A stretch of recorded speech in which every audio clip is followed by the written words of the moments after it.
perjalanan ada satu kekurangan. Kami juga hanya manusia biasa yang mungkin masih banyak kekurangan, kehilafan. Tentu atas nama panitia sebelumnya kami mohon maaf yang sebesar-besarnya. Berikutnya kami mengucapkan selamat bermusyawarah kepada para musyawirin baik dari Aisyah dan Muhammadiyah. Mudah-mudahan kami hanya berdoa pada kegiatan musyawarah ini nanti akan terpilih pemimpin-pemimpin yang bisa membawakan amanah Muhammadiyah dan Aisyah di Kecamatan Wonosobo ini ke depan untuk bisa lebih baik lagi. Bapak Ibu yang kami hormati, sekali lagi atas nama panitia kami dalam menyelenggarakan perhelatan ini, jika nanti di tengah perjalanan ada kekurangan, sekali lagi mohon koordinasi dan komunikasi sehingga mudah-mudahan dengan koordinasi dan komunikasi kegiatan bisa berjalan dengan lancar dan aman. Demikian yang bisa kami sampaikan. Astaghfirullahaladzim, mohon maaf atas segala kekurangan dan kekhilafan kepada rekan-rekan panitia. Kami ucapkan semoga lelah kita ini menjadi lillah. Allahumma amin. Astaghfirullahaladzim. Nun wal qalami wa ma. Mencerahkan dan memajukan Wonosobo. Bapak Ibu musyawirin yang berbahagia, kita masuk ke acara selanjutnya, yaitu kita memasuki untuk tausiah dari pimpinan wilayah Muhammadiyah Jawa Tengah yang disampaikan langsung oleh Ustaz Dr. Andes Haji Jumari. Yang kami hormati kepada Ustaz Dr. Andes Haji Jumari, disilakan.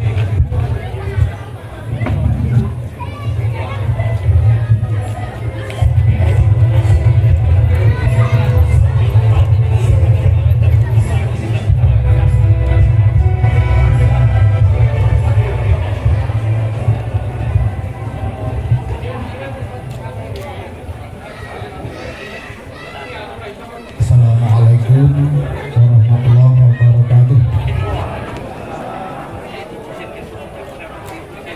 Alhamdulillah alladzi arsala rasulahu bil huda wa dinil haq liyudhhirahu 'ala dini kullih wa kafa billahi shahida. Asyhadu an la ilaha illallah wahdahu la syarikalah wa asyhadu anna Muhammadan abduhu wa rasuluh la nabiyya ba'dah. Allahumma shalli wa sallim ala rasulillah wa ala alihi wa ashabihi wa mawalah, amma ba'd. Yang saya hormati pimpinan daerah Muhammadiyah Wonosobo, Mas Bambang Wen, Ketua PDA mana? Tidak tahu ketuanya, diwakili Ketua PDM ya. Monggo Pak.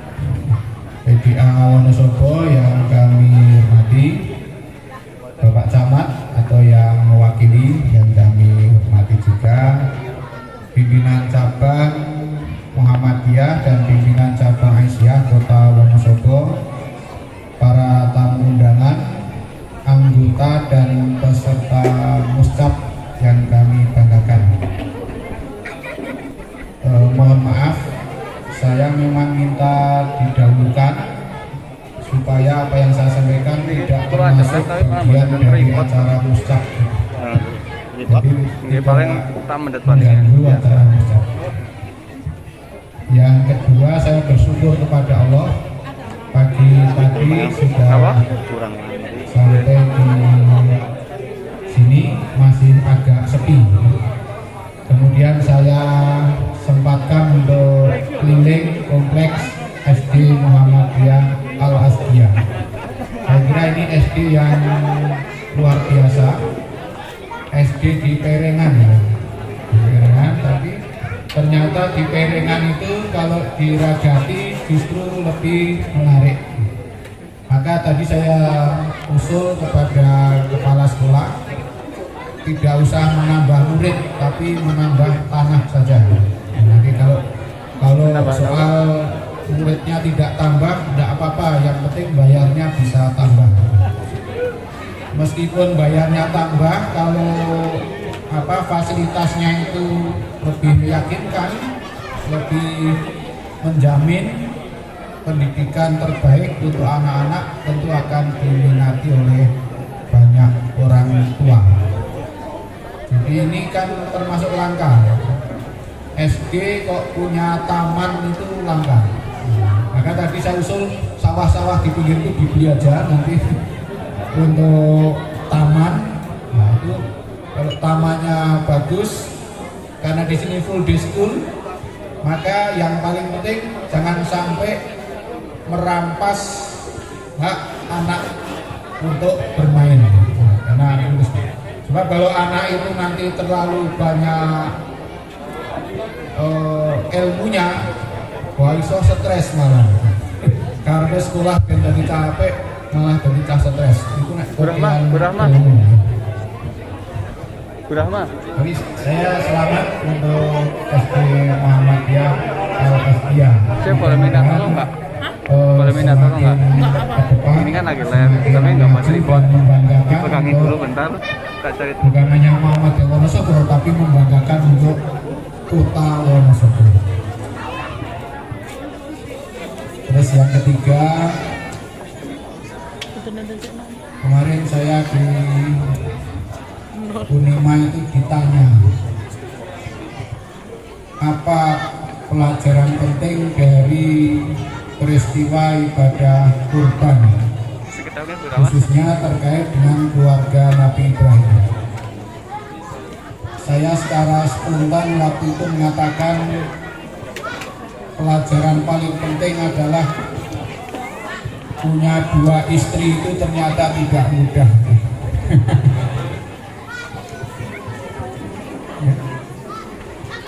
Nabi Ibrahim itu kan punya 2 istri, dan itu ternyata menggarap 2 istri itu tidak gampang, karena memang naluri perempuan itu sulit untuk diatur. Jadi ya jelas tuh, wong jelas karo Gusti Allah itu wis digaweke alis sing apik wae dibusak diganti kok. Itu saja yang memberi Gusti Allah, apalagi hanya sesama manusia. Nah itulah sebabnya saya sudah pesen masalah karena Nabi Ibrahim saja itu kesulitan, maka bahwa Pak TBN dan PCM itu nggak berani nikah lagi. Nah tetapi ada catatan penting, pengorbanan yang luar biasa dari keluarga Nabi Ibrahim. Istri Nabi Ibrahim yang pertama itu kan Sarah ya.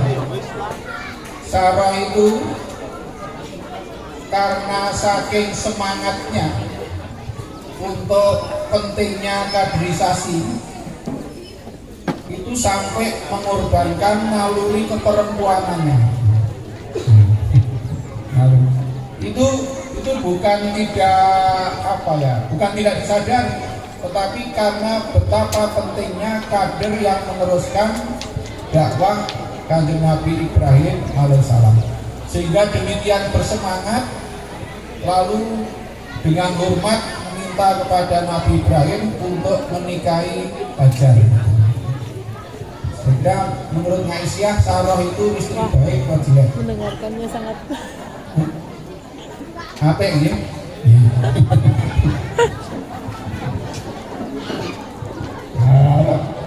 Orang muni Allah ya kualat. Jadi, tapi yang ingin saya sampaikan kepedulian terhadap kaderisasi. Nah, orang itu ini berlaku di mana-mana ya.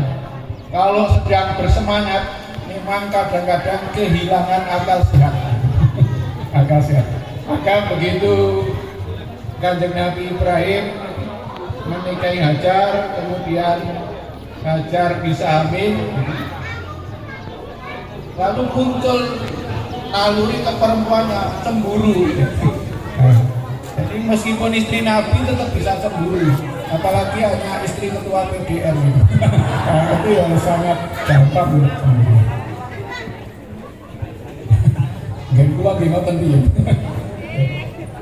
Saya itu sangat hati-hati kalau foto jogetnya istri. Mas Azam. Sebelum sampai rumah harus tak busak dulu. Karena yang naluri perempuan itu pencemburu. Kalau tidak pencemburu tidak normal. Jadi itu apa? Nah, maka mulailah konflik antara dua perempuan itu. Nah, setelah konflik akhirnya kan si Hajar dipindah ke Mekah, si Sarah tetap di Palestina. Nah, naluri keperempuannya muncul ketika ada tantangan. Kesadaran akal sehatnya muncul. Tetapi serumit apapun problem yang dihadapi, kalau semuanya itu dihadapi dengan penuh ketulusan tanpa pamrih, akhirnya menghasilkan ending yang baik. Apa? Akhirnya kan diberi anaknya yang namanya Ismail itu diganti dengan sembelihan yang besar. Maka intinya apa? Intinya adalah untuk mendapatkan hasil yang maksimal, untuk mendapatkan pembalasan yang maksimal, itu yang pertama tentu dimulai dengan tekad yang kuat. Enggak ada ternyata. Maka kalau punya tekad yang kuat, itu tanah-tanah di bawah SD kita itu bisa terbeli. Dan kalau tekadnya itu kuat. Yang kedua, setiap persoalan yang muncul dihadapi dengan tenang. Nabi Ibrahim sangat tenang. Jadi meskipun istrinya berdua itu gengrek itu apa namanya? Nah, ya pokoknya tidak akur, tetapi karena menghadapinya dengan tenang, masalah itu bisa diselesaikan dengan baik. Yang ketiga, setelah menghadapi dengan tenang, maka tetap istiqomah, tidak mudah terpesona oleh godaan-godaan, tidak pernah goyah oleh cacian-cacian. Jangan dikira ketika Nabi Ibrahim akan menyembelih anaknya itu tidak ada godaan. Itu godaannya sangat berat, baik dari dalam dirinya maupun dari luar dirinya. Nah, termasuk di Muhammadiyah itu akan bersungguh-sungguh itu juga banyak godaan-godaan. Oleh karena itu tekad yang kuat, kemudian istiqomah. Nah, maka yang keempat adalah menjaga kekompakan.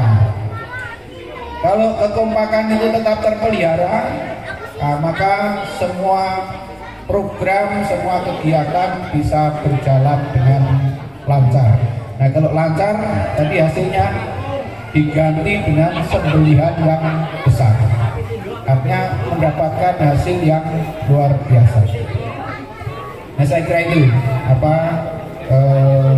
pelajaran penting dari itu. Nah, mengapa ini saya sampaikan? Karena dulu tanggal lahir Muhammadiyah itu juga terkait dengan peristiwa Nabi Ibrahim. Tapi sebelum Ahmad Dahlan mendirikan Muhammadiyah, itu ada motivasi secara tidak terduga dari muridnya. Jadi muridnya yang bernama Mas Roji itu bertanya kepada Kiai Dahlan. Pertanyaannya itu celekeke dan cara saiki ya suul adab gitu. Pertanyaannya begini, Pak Kiai, kapan jenengan meninggal dunia? Aku ini takon umum gila ya karo itu seperti anak gadis yang membalas orang tua. Karena setiap bodoh ditakoni wong tua. Anggere ana nikahan itu ditakoni, kapan kowe nusul? Dan ono takziah, gadis itu tanya kepada orang tua, kapan bapak nusul? Nah, itu kan. Itu pertanyaannya, tapi karena Kiai Ahmad Dahlan itu orang yang wawasannya luas, dia tidak marah dan tidak tersinggung dengan pertanyaan itu. Kiai Dahlan mengatakan setiap orang pasti meninggal dunia pada saatnya masing-masing. Tapi Mas Roji itu ternyata anak yang cerdas. Dia mengatakan begini, nah kalau besok sudah sampai saatnya Pak Kiai meninggal dunia, yang meneruskan sekolah ini siapa? Maka dia kemudian usul, maka sekolah yang dikelola Kiai Dahlan itu, yang waktu itu belum ada Muhammadiyah, itu perlu dikelola oleh sebuah organisasi. Nah, gitu. Ternyata pertanyaan muridnya itu mencerahkan gurunya. Maka kalau ada murid bertanya kepada gurunya jangan dimarahi, kadang-kadang justru mendapatkan pencerahan dari murid-muridnya. Yang termasuk Kiai Haji Ahmad Dahlan, yang waktu itu saya kira belum terpikirkan oleh Kiai Haji Ahmad Dahlan untuk mendirikan organisasi, tapi justru karena muridnya bertanya itu tumbuh. Nah, karena pertanyaan murid itulah maka ada muscap di Wonosobo. Karena era Muhammadiyah kan ya ada muscap teman-teman. Karena ada muscap saya naik panggung gitu ya. Jadi Bapak Ibu yang saya hormati, nah setelah itu kemudian Kiai Haji Ahmad Dahlan belajar bagaimana cara mendirikan organisasi, belajarnya kepada Budi Utomo, dan kemudian dibantu oleh teman-teman di Budi Utomo untuk berdirinya Muhammadiyah. Nah, maka pada kesempatan ini saya akan mengajak panjenengan semua untuk mengingat kembali spirit didirikannya Muhammadiyah. Jenengan lahir tanggal berapa? Dulu dia lahir tanggal kapan itu ngarani atau tidak?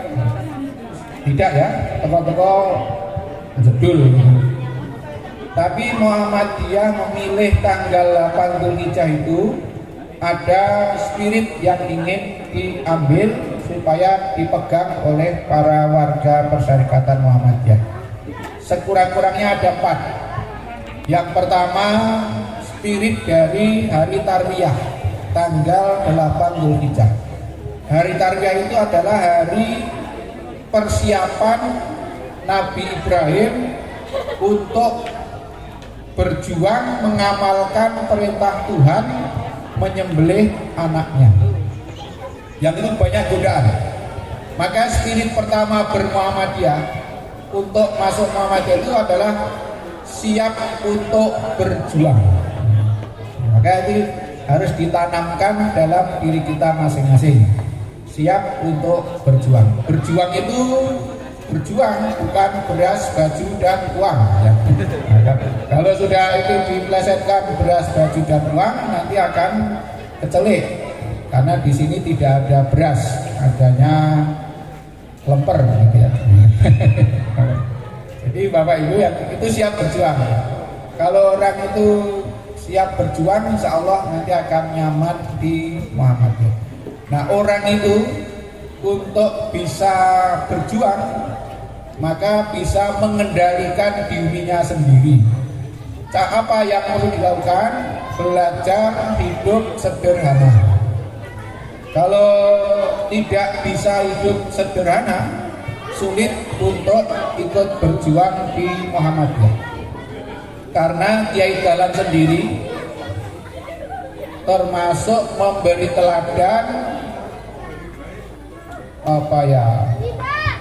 keluar dari kemapanan hidupnya untuk bergabung bersama dengan masyarakat luas. Kiai Dahlan itu kan putra seorang pejabat Keraton Jogja itu. Jadi dari sisi kedudukan itu kedudukannya sangat mulia di Sendoro gitu. Terus dari sisi kemapanan ekonomi itu cetro sangat mapan gitu. Jadi Jadi umpama kiai dalan itu teko tengok-tengok rasa anggap gawe, duwe bojo papat itu iso urip. Itu pada waktu itu. Itu dari sisi kepentingan pribadi. Istri kiai dalan kan berapa? 2. 5. Jadi inilah yang tidak bisa ditiru oleh ketua PDM. Dan salah satu istrinya itu karena memang diberi hadiah oleh Keraton Jogja. Jadi keraton itu kalau memberi hadiah dulu istri, saiki ra ono. Ra juga hadiah ke istri. Kemudian istri yang di Cirebon itu anak seorang penghulu. Jadi penghulu itu hanya mengatakan hanya saya pengen punya cucu dari Ahmad Dahlan. Jadi ora ragat. Nah, itu kan kuwi nek rasake apike Kiai Dahlan kan ora mungkin sing wong tua nawani ngono. Saya selama jadi ketua PDM dulu nggak pernah ada yang nawari begitu. Berarti level kita itu belum sehebat Kiai Haji Ahmad Dahlan. Tapi apa yang ingin saya sampaikan, Kiai Dahlan itu meninggalkan kemewahan dan kemapanan hidupnya itu untuk memilih hidup sederhana bersama para masyarakat. Nah, ini yang luar biasa. Maka kalau jenengan ikut Muhammadiyah atau Aisyah kok malah golek kedudukan dan kemewahan, itu kualik namanya ya. Saya kira tidak ada ya yang saya tak sergep pas muscap ben kepilih, ini sergep pas muscap tok baru kuwi ra cetha. Nah, itu namanya apa, kader model artis. Jadi ming seneng tampil tok baru kuwi ngilang gitu. Saya kira di cabang nggak ada ya. Kalau di daerah mungkin ada. Tapi kalau di cabang itu nggak ada. Cabang itu ngerkosor. Apalagi wilayah itu ada. Nah, saya itu kan terpilih karena seperti artis. Karena Pak Bambang nggak mau. Kalau Pak Bambang nggak mau, ya saya yang tidak mau. Kalau dia mau, saya yang tidak mau. Jadi karena kemarin kedua harus ada yang mewakili, nah, Pak Bambang nggak mau, terus akhirnya saya yang mau. Kok malah ngomong gitu. Jadi itu ya, jadi Bapak Ibu untuk bisa berjuang, belajar hidup sederhana. Hidup sederhana itu artinya hidup yang tidak mewah. Hidup mewah itu apa? Tidak sederhana, mau ngarang. Ini yang sering saya sampaikan di mana-mana. Hidup mewah itu orang yang hidup di atas kemampuan. Jadi misalnya kemampuannya hanya beli mobil, kok dia beli sepur, kan nggak cukup. Itu namanya hidup mewah. Maka yang dilakukan oleh orang hidup mewah hanya dua kemungkinan. Kalau tidak utang, nyolong. Jadi orang-orang yang korupsi itu karena dia hidup mewah. Wong sakjane men kuat ngeragati bojo siji kok ngeragati bojone wong liya barang.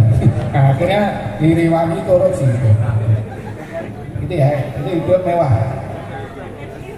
Nah, kalau hidup sederhana itu hidup di bawah kemampuan. Sebenarnya kuat untuk beli sepur, tapi hanya beli mobil. Itu kalau orang itu hidup sederhana, dari sisi penampilan biasa saja. Ini nek jak urunan mesti ada ini. Nek sing hidup mewah tadi penampilannya keren. Nek urunan mesti angel itu. Ya itu manti tani. Ini Muhammadiyah ra ono. Nek ono berarti Muhammadiyah mualaf gitu. Itu satu ya. Jadi bermuhammadiyah itu siap untuk berjuang.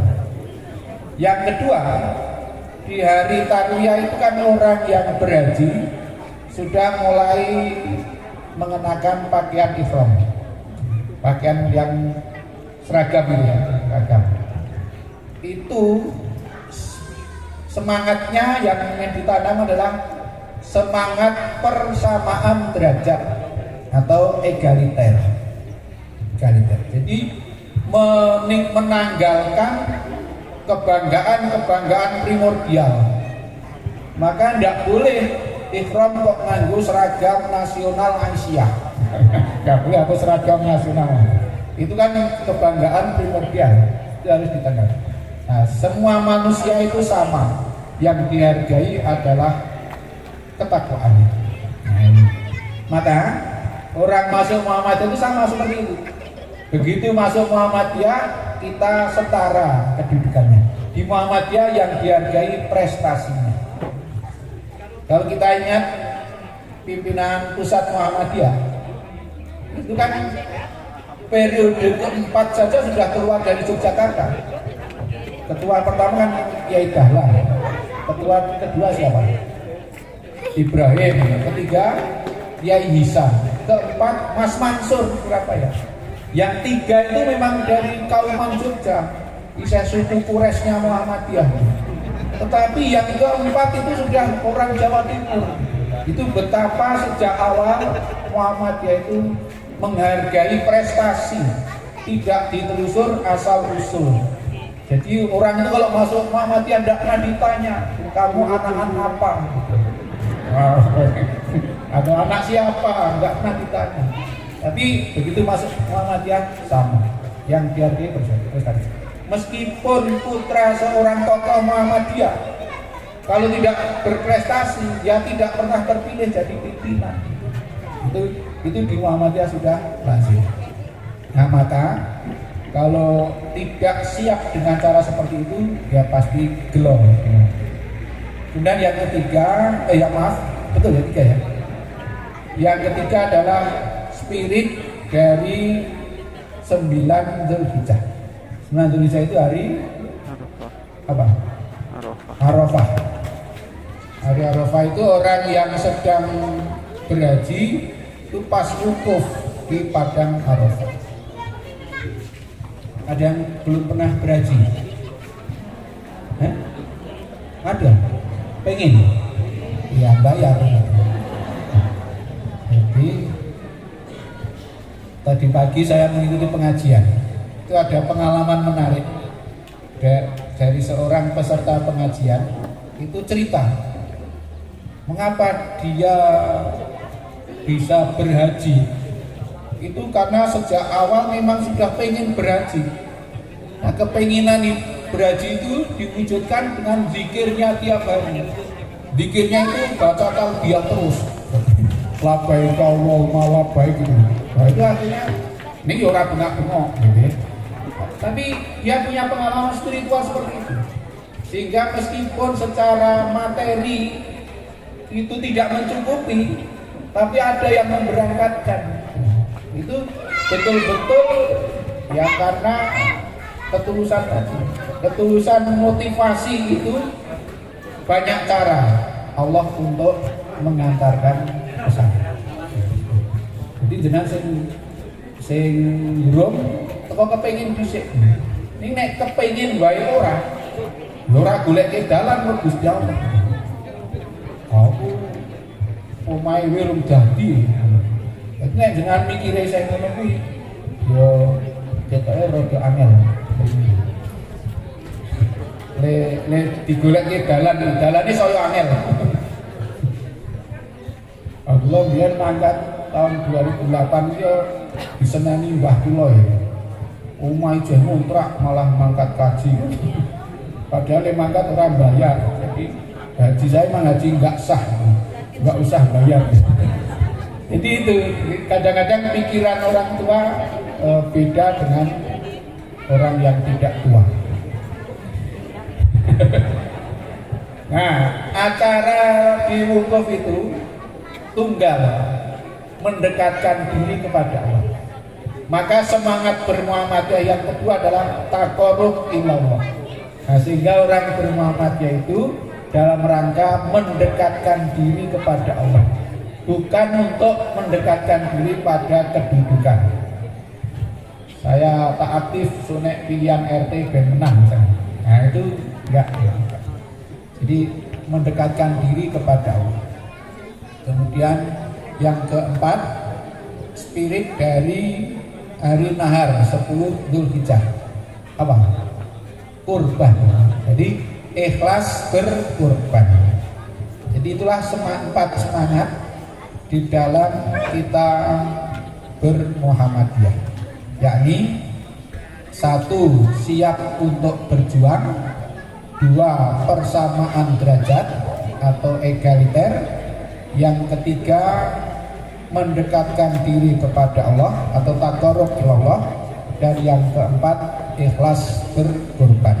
Maka pertanyaan setiap orang Muhammadiyah adalah apa yang bisa saya dharma baktikan untuk Muhammadiyah, bukan saya dapat apa dari Muhammadiyah.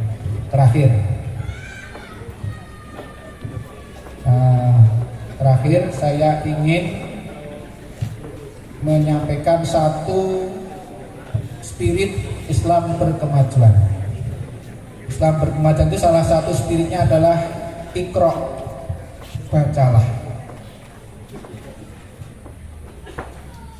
Bapak Ibu, kalau sekarang membaca tulisan, itu siapa yang menulis? Yang menulis orang terdahulu atau orang yang akan datang? Orang terdahulu loh, tulisan yang jenengan baca itu. Maka meskipun perintahnya itu membaca, tapi kalau tidak ada tulisan mau baca apa orang itu? Kalau Kiai Dahlan sekarang dibaca karyanya karena dulu berkarya. Saiki pertanyaannya, Muscap sekarang ini merancang besok jenengan ki nek wis sedo mau dibaca sebagai apa? Jenengan mau dibaca sebagai apa itu ya karena prestasinya. Kalau tidak ada prestasinya ya tidak dibaca sebagai apa-apa. Pun bayangin apa dereng? Nah, yaitu angel. Itu tidak berkemajuan namanya. Jadi kita itu harus memikirkan sing gampangannya sing mengarep depan kita ini. SD Muhammadiyah Al-Azkiyah tahun 2100 itu mau dirancang seperti apa? Yang merancang itu jenengan sekarang ini. Wah, aku wis ra urip ngono, cetok.